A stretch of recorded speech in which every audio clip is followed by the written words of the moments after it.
ఇప్పుడు ఆ ముక్కు పుడకను మా అత్తయ్య నా కూతురికి పెడుతుంది. దాని తర్వాత మిగిలినవి ముందుకు సాగుతాయి. అవని ఏదో విషయంలో అందరినీ లాక్ చేసేసింది. అందుకే ఇటువంటి వాటికి ఒప్పుకుంటున్నారు. లేదంటే పెద్దావిడెందుకు ఒప్పుకుంటుంది? సంతకాలను అడ్డం పెట్టుకుని అందరినీ ఆడిస్తుంది. నోరు మూసుకొని ఉండాల్సి వస్తుంది. ముక్కు పుడకని పెట్టడానికి మంచి రోజు మంచి ముహూర్తం శకునం చూడాలి. ఇలా ఎప్పుడు పడితే అప్పుడు పెట్టకూడదు. మంచి రోజు మంచి ముహూర్తం కాబట్టే ఈరోజు ఈ ఫంక్షన్ పెట్టుకున్నాం. గురువారం ఏ పనికైనా తిరుగుండదు. ఇక నువ్వు ఆలోచించాల్సిన అవసరం లేదు. అయినా ఈ విషయాలన్నీ ముందే మాట్లాడుకున్నాం కదా, మళ్ళీ మొదటికొచ్చారేంటి?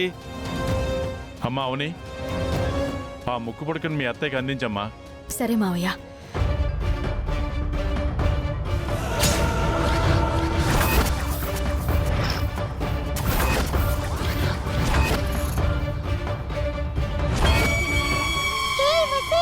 ఇప్పుడు నువ్వు దొరకక తప్పదు.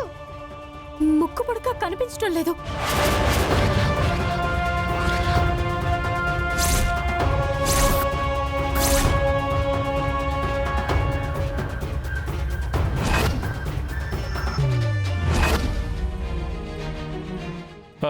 ఆ పక్కనే పడి ఉంటుంది చూడమ్మా.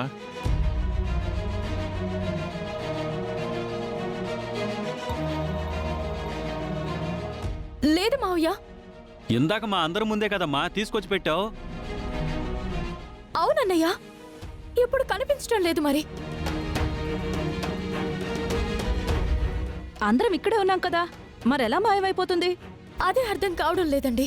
తెలివిగా నువ్వే మాయం చేసేసావా? ఏం మాట్లాడుతున్నారు? అందరి సమక్షంలో మిస్ అయిపోతే తప్పు నీ మీదకి, నీ బిడ్డ మీదకి రాదని మంచి పథకమే రచించావు. పిచ్చి మాటలు మాట్లాడకండి. ఖచ్చితంగా ఇది నీ పనే. ఎప్పటి నుంచో మన మధ్య ముక్కు పుడక పోరు నడుస్తుంది. ఇప్పుడు దానికి ముగింపు పలకాలి అన్నట్టు ఈ విధంగా ప్లాన్ చేసినట్టున్నావు. అమ్మవుని, ఈ బోనీల ఫంక్షన్ ముక్కు పొడుకును కాజేయడానికా? మర్యాదగా మాట్లాడండి బావా. మరి అలాంటప్పుడు ముక్కు పుడకేది ఏమైపోయినట్టు? చిచి, ఏం బుద్ధులే నీవి. ఎంతో ప్రత్యేకమైనది, విలువైనది అయినటువంటి గొప్ప వస్తువు ఈ విధంగా మాయం కావడం చాలా బాధగా ఉంది. అది ఎవరి దగ్గరున్నా సరే వాళ్లను వదలకూడదు. ఖచ్చితంగా శిక్షించాలి. ఆ శిక్ష నీకే పడుతుందిలే, తొందర పడకు, ఆగు. ఎవ్వరూ కంగారు పడకండి. ముక్కు పుడక ఎక్కడికి పోదు. మనలోనే ఒకరి దగ్గర ఉండుంటుంది.